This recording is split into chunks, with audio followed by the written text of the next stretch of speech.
Hi, I'm Terrell Turner, the host of the Law and Finance Show. Now, today we're doing a different approach of a show, and it's really looking at some of the great resources that help you actually become a better business owner. And so, good friend of mine, Jordan, he and I have been talking and catching up on Facebook, and you've probably seen us kind of messaging back and forth about some of the book reviews that I've done before, some of the books he recommended.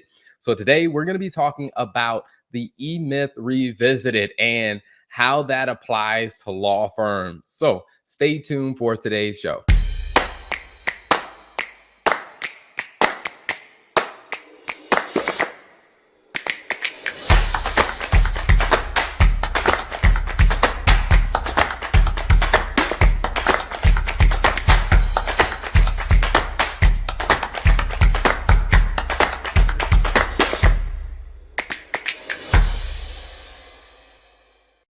So without further ado, let me bring on my guest, Jordan. Welcome back to the show, man. Thanks for having me. So you had an episode, I don't know, a couple weeks ago where you guys wore your college shirts. And while unfortunately I don't have that, we could totally have done the matching Captain America shirts though. I saw from your intro in there. You know But what? That is a great, I may have to start like putting that in like as I'm connecting with people about having them on the show. It's just like, what type of matching theme should we do? the So I don't remember which one you had the Notre Dame shirt, right? yes, I did. So you guys, so one of the two of you had their team win week one. Yeah, week one, I will say is I was surprised about how well Notre Dame played against Ohio State in week one because I was expecting it to be a lot more of a challenge for Notre Dame. But I'm like, they stayed pretty competitive for about 3/4 of the game. Yeah, totally, man. I think both teams have some good takeaways from that. Mhm. Absolutely, man. Absolutely. So now you are currently traveling I guess, is it just in America that you guys are traveling, or have you like gone outside of the US? We cruised into Mexico, like literally went on a cruise that stopped in Mexico a couple of times, but like I'm telling everybody it's a cross country trip. Gotcha. Gotcha. So it's cross country trip. We're loving all the photos. So and like, now I did see, I think it might have been today where I saw there was somewhere where you were where water's just like shooting out the ground. So where were you at with that photo or that video? Yellowstone, man, Old Faithful. I actually have so the way that it works, I did not realize this. I've wanted to see Old Faithful for 30 years of my life. I finally got to it yesterday. So we know within like 20 minutes of if it's going to erupt. 10 minutes before, 10 minutes after it erupts for between like 3 to 5 minutes, depending upon the time. So literally, they'll tell you like within 10 minutes of 11:15, it's going off.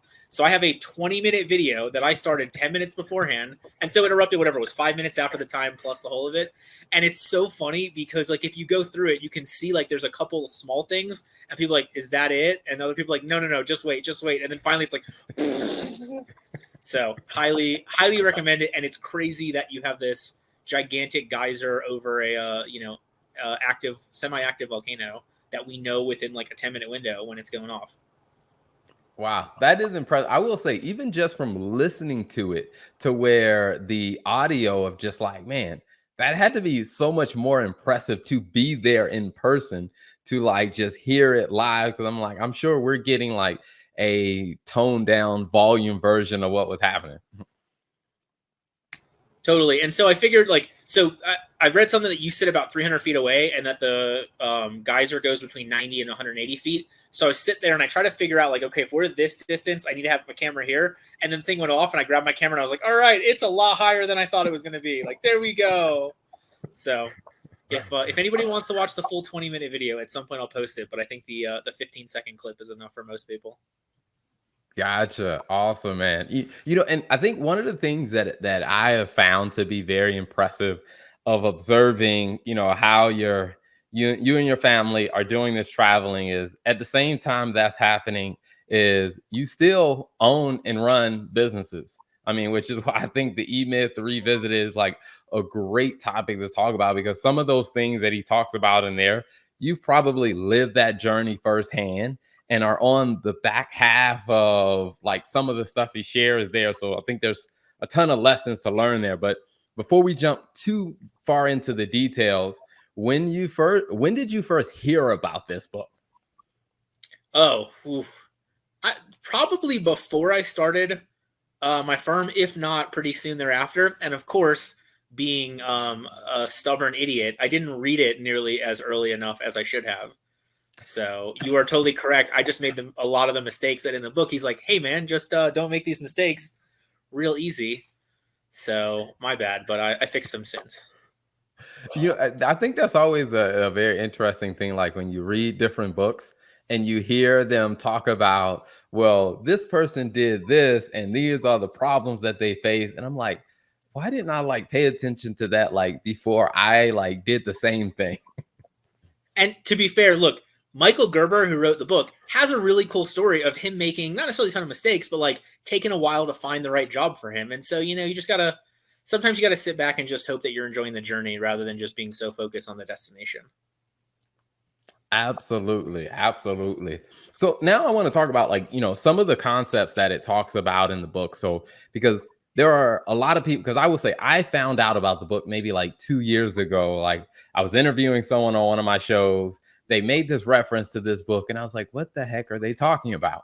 And then I interviewed someone else that same week, and they talked about the same book. And I'm like, okay, all right, I probably need to go read this book. So for those that may have been like me that haven't really heard about it, can you give a little bit of context? Like, what was your kind of, context about what is the book about? Sure.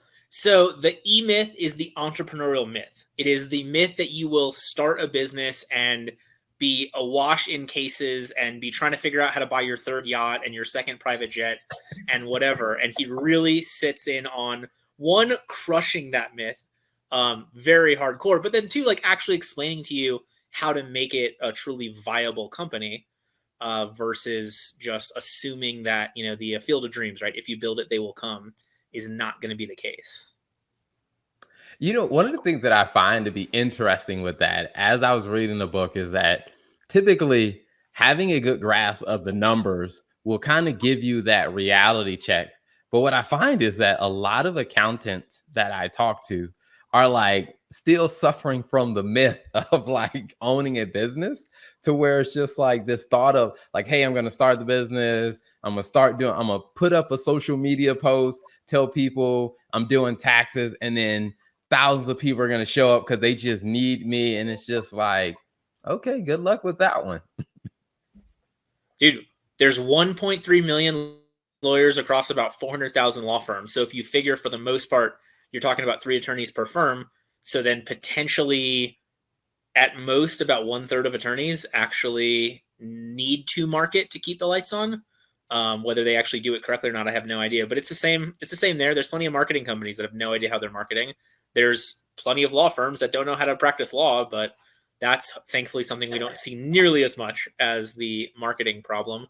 And so, and we can talk about a ton of that stuff through the concept of the business principles outlined in eMyth. Absolutely, man. So let's jump into like, some of the business principles that stood out to you. So as you're kind of reading the book, you're seeing some of your own mistakes and, the characters and the people that the author's talking about. Like, what were some of the principles that jumped out to you? So let me start with this and I'll go into what you're talking about. So there is a specific lawyer, there's an eMyth lawyer version. I hate it. I read it second. I read the eMyth revision first. So I don't know if maybe that was the issue.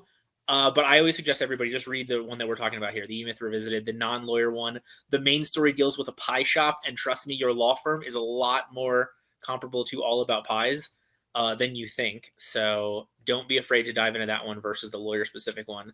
But where I want to start is the very beginning of the book. In essence, he talks about the first problem being that really when you start a business, there are 3 people. There's the technician, there's the entrepreneur, and there's the manager. And despite the fact that all 3 of those are you for the most part at the beginning, those 3 hate each other. Like they are in constant struggle with yourself. Because remember, for the most part, you're launching with just you. And I love the way that he dives into it. Yeah, that one, it was a really, really good point, because as I was reading that, one of the things that I thought to myself is like, I could clearly see the picture in my head of, when my business needed, the entrepreneur to show up. And me, my background is in accounting. Like I wanted to be the technician, but I could clearly see the business needs the entrepreneur to step forward. But me as being the technician is like, well, I'm not ready to take a back seat, to where I'm just like, oh my gosh, like I live that conflict constantly.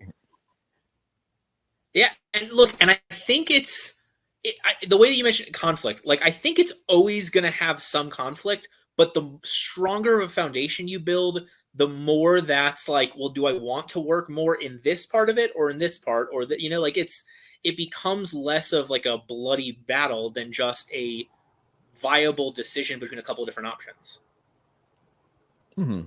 No, I think that is so true. I mean, and I think even with, when it came down to like with your story, like you and I have talked before about, kind of how, you started the firm and then you started transitioning to like, hey, you're not the only technical person who's delivering services. Like, when you think about your own personal journey, like, how did you get comfortable kind of knowing which hat to wear and being able to take some hats off and knowing like, hey, that doesn't mean I can never pick it back up. It just means that, hey, I need to play a different role right now.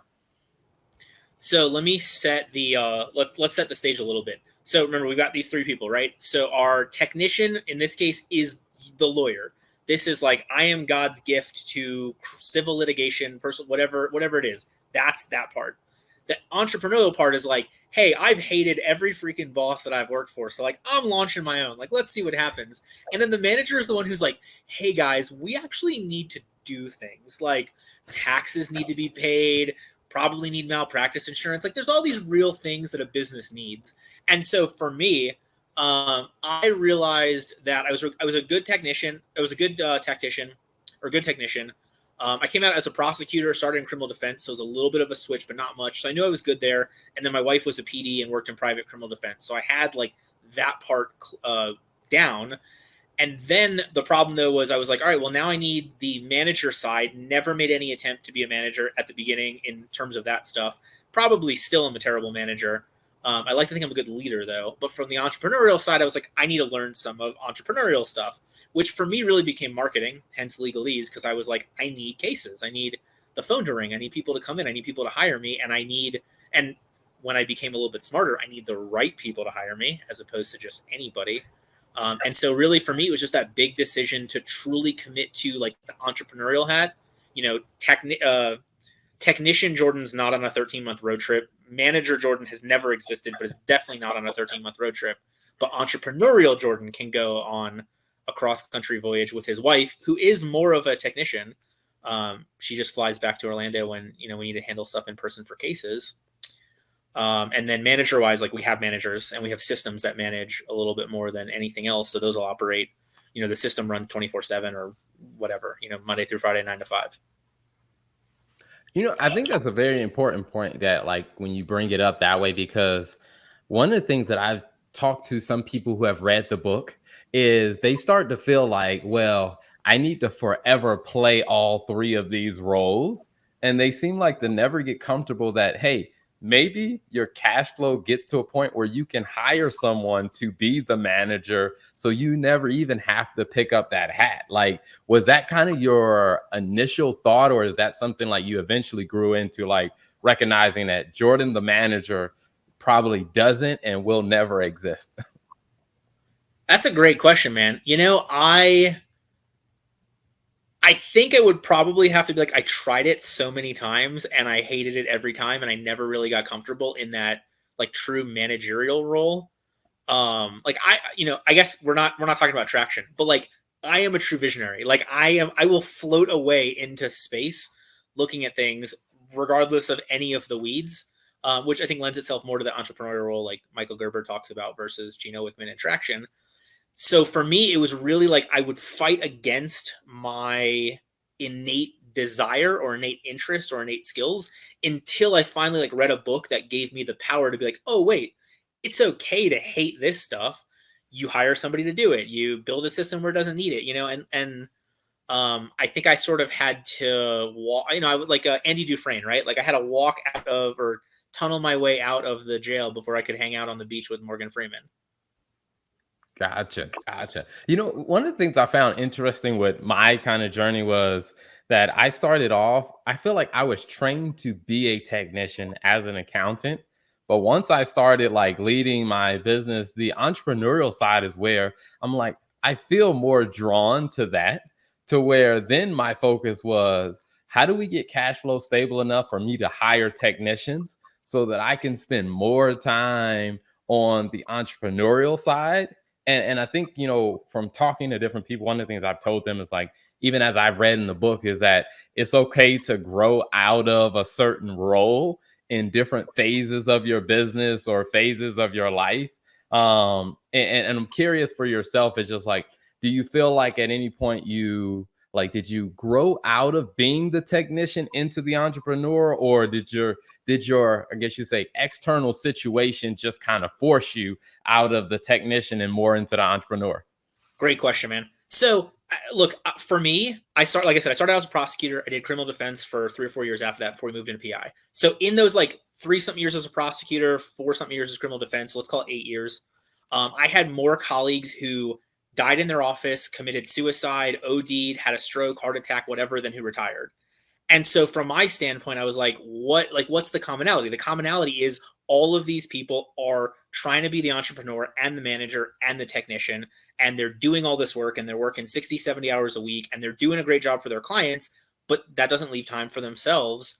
And so like I really had to figure out where my journey was going to be in a way that prevented that for me and for whoever worked for me. Like, I'm not going to sit here and tell you do not want your employees to be burning out and working 60, 70 hours a week, because then you need to find new employees and it's not the right thing to do for them. And it will negatively impact their work and you and everything else. So for me, it was really kind of this like building the life that I wanted with a role inside of a firm, then building the firm around it and seeing where those spots were. And then obviously you need to have an amount of money to get to there. So there was certainly a time, I certainly handled cases myself a lot longer than I probably should have, but I felt more comfortable doing that versus paying somebody to do it until I didn't anymore. Hmm. That brings up a really good point, because I do think the book alluded to that a little bit as well. It's like where sometimes people hesitate to, bring other people in to play, whether it's the manager, the technician, or the entrepreneur, because, making that decision often comes with a cost. Meaning, like when you were the manager, the entrepreneur, and the technician, you got to keep all the money. But then when you start bringing other people in, it's just like you don't keep as much money for yourself. And so I guess even for you, as you kind of lean more into being the entrepreneur and then having a staff and a team, it's just like, how did you get comfortable with the fact of like, hey, I'm going to take a smaller piece of the pie to bring these other people on? Like, how did that transition kind of work for you? So for me, it was a little bit different because from my standpoint, it was all opportunity cost, and it was I'm gonna give up shares of the pie to grow the pie. So for my first hire, I was like, okay, I'm gonna bring this person on, and I'm gonna go to 3 networking lunches a week instead of one, or I'm gonna join a BNI. I'm gonna bring this person on. I'm gonna join BNI, and now my 5 or 6 hours a week for there will make up for, hopefully, in cases, the cost that I brought somebody on. So if your goal is to long term go into that marketing role, or the visionary role where you're overseeing the growth of the business, then those become sort of the easy steps. Like it's not just to help more clients, whatever that looks like. It may be different for everybody, because if you want to grow into the manager role, then you might be better off bringing in like a marketing company at the beginning to get more cases so that you can oversee more attorneys to build the reps in your manager type standpoint. You just really have to figure out like what is the core function of you, or what's the core job that you want, because there's nothing wrong with any of these jobs. It's just a question of it's wrong for your business if you don't have somebody in these seats. Absolutely, absolutely. So, we talked about, kind of that, that managing the different personalities, the different hats between those three roles. Were there other business kind of concepts that really stood out to you as you kind of reread the book and rethought about the book? So I love so he talks about this in 2 ways. He talks about it through some fancy hotel that I don't know where it is, that they leave the right newspaper for you on the thing. They have your drink ready to go at the bar, that kind of stuff. And then he flips it and talks about McDonald's, because in essence, from those, from either the high end hotel standpoint or the McDonald's standpoint, you have these super strong systems. And the more that you have your processes systematized, the easier that it is for them to be done repeatably, the less skilled labor you need. So that allows you to pay less. It allows you to have a larger clientele or a larger employment pool that you can go after. And obviously, for the law, there are certain things that lawyers have to do from a legal standpoint. So we have a little bit of an issue there versus most other businesses where, in theory, anybody can do a sales call, anybody can handle the work for the client. For us, it's a little bit different.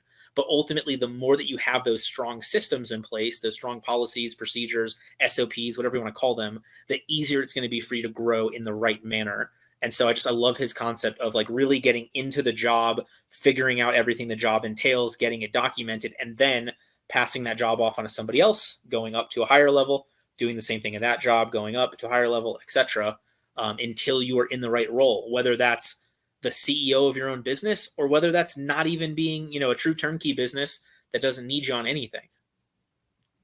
I think that's a really good point because it's something that I took, like I said, when I read the book like 2 years ago, is as I started expanding my team, one of the things that I started thinking about is like, you know what?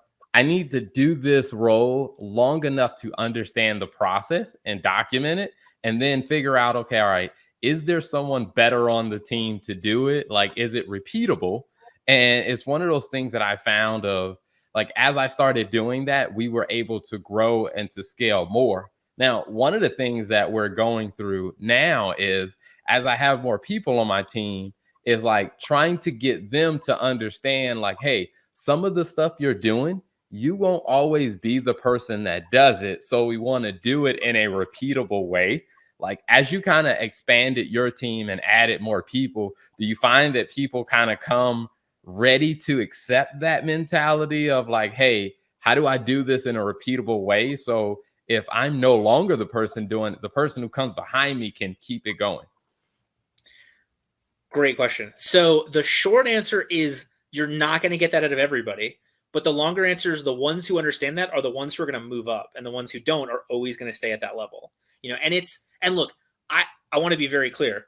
I am not saying that your firm should do things the way that you did them the entire time, because what ends up happening is you get enough of a process down, you hire another lawyer, they take it over and they're like, hey, you said that we should file motions in these situations. I think this motion's better in this situation. Great. You change the policy and procedure. So these should actually be better than you could do them long term. But the people who get that are the ones who grow from the legal assistant to the paralegal, or case manager to paralegal, from the lawyer to the managing partner, from the, I don't know, from a fractional payroll person to a CFO, whatever that looks like, because they can take what they're currently doing now, give that to somebody else, and then move up to the higher stuff, and then train somebody else, and then keep moving up with you. So you get that kind of exponential growth. Absolutely. I love it. I love it. Well, I will say, Jordan, I mean, I do want to be respectful because I know that, we're filming on a Tuesday. You usually don't work on Tuesdays. And Yesterday was you're a like, holiday, man. It's okay. so I want to say, are there any more concepts you want to talk about the kind of in this conversation? So I guess I want to back up a little bit. There is nothing wrong with just wanting to be a lawyer. There is nothing wrong with wanting to be the best lawyer possible. You just have to look at a role that allows you to be the technician. Don't necessarily look for opening up your own firm. Don't necessarily look for being a managing partner. Like, really figure out the stuff that makes the most sense for you. Because if you do open up your own firm and you want to be essential to the day to day as the great lawyer, then you don't have the opportunity to leave or take vacation or get sick or whatever it looks like. So you just have to be kind of cognizant of what the trade-offs are when it comes to opening up your own firm versus working for somebody else. There should not be any judgment, and anybody who's going to judge you on, you're a better person if you own your own firm is an asshole, for lack of a better term. So really figure out what makes the most sense for you. And then when you have that in mind, every decision goes back to that. I know that I want to work 2 or 3 days a week. I know that I don't want to do any fulfillment for any of my businesses. I know that I love doing marketing. I love talking with people. I love presenting like this. So I make decisions to get the other stuff handled so I can focus on these kind of things. And then, after this, I'll go hike Yellowstone. So I cannot complain in any way, shape, or form by any means. Awesome, man. I love it. I love it. You know, that's a very good point because I've talked to, even when I talked to like accountants and even like other bookkeepers, there was one person I was talking to and they were like, they really just wanted to do bookkeeping. They really didn't want to do much else. And at the time, like I was running into a capacity constraint where I'm like, well, I'm really good at the entrepreneurial side of talking to more businesses on the marketing, the sales pipeline. Like, well, if we can partner together, you can handle some of the detailed bookkeeping work. We'll create a review process.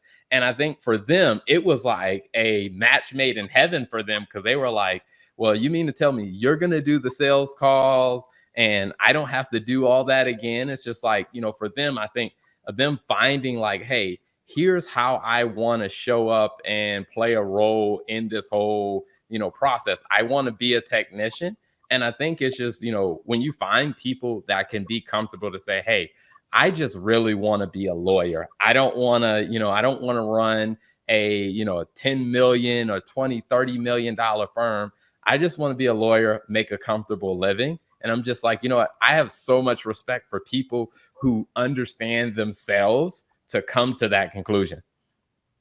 Totally. Look, if you want to be the best at hand delivering motions to judges so they will sign it, and that's all you want to do, God bless you. Just focus on being the best at that. Like if you want to be the best medical records requester, if you want to be the best parking ticket attorney, I don't care what it is.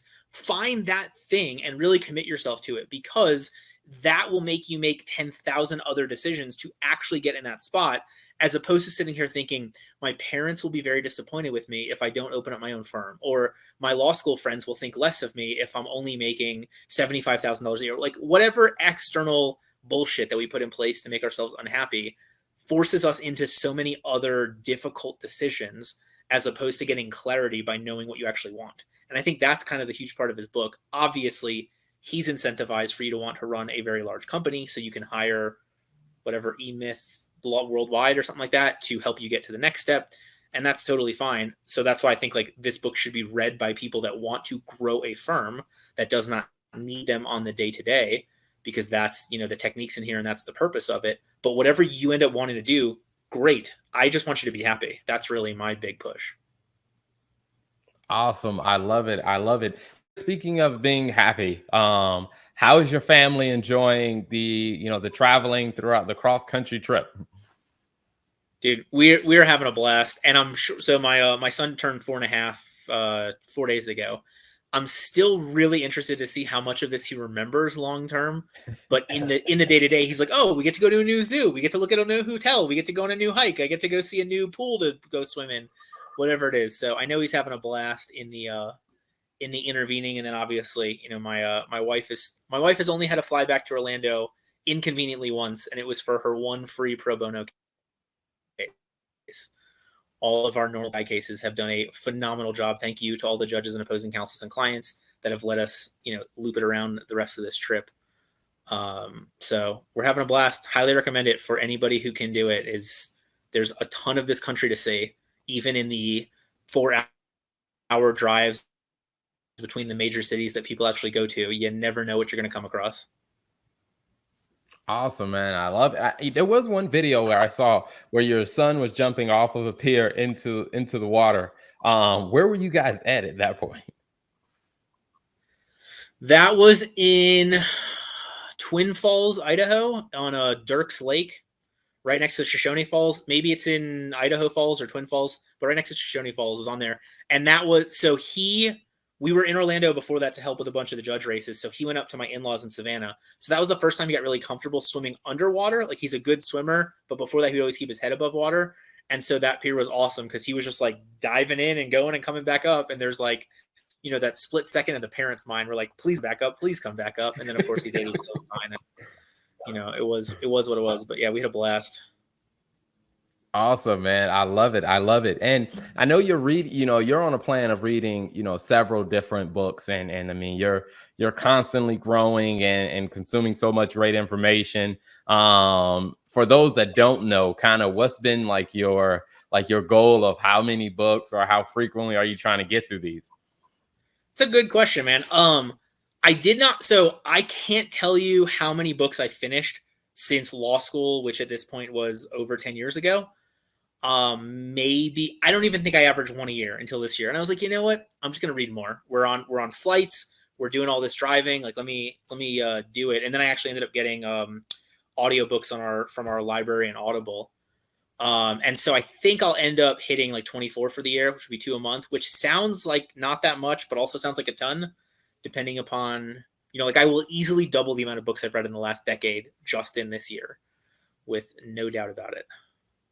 Awesome. Yeah, I am a huge fan of audiobooks. I mean, because one of the features that I really love about audiobooks is that I can speed it up. And I can like because one of the things that I found and I don't usually notice this at times, like I on average, I listen to a book about between 1.7 to 2x. And sometimes, like to me, that just sounds normal. And so my wife will come in and say, like, what are you listening to? And I'm like, I'm listening to a book. And then she was like, well, I was listening to that same book. And she plays her phone. And I'm like, what's wrong with your phone? Like, why is it so slow? Yeah. Well, I mean, look, dude, I'm reading I'm hopefully gonna finish Chris Voss's Never Split the Difference today.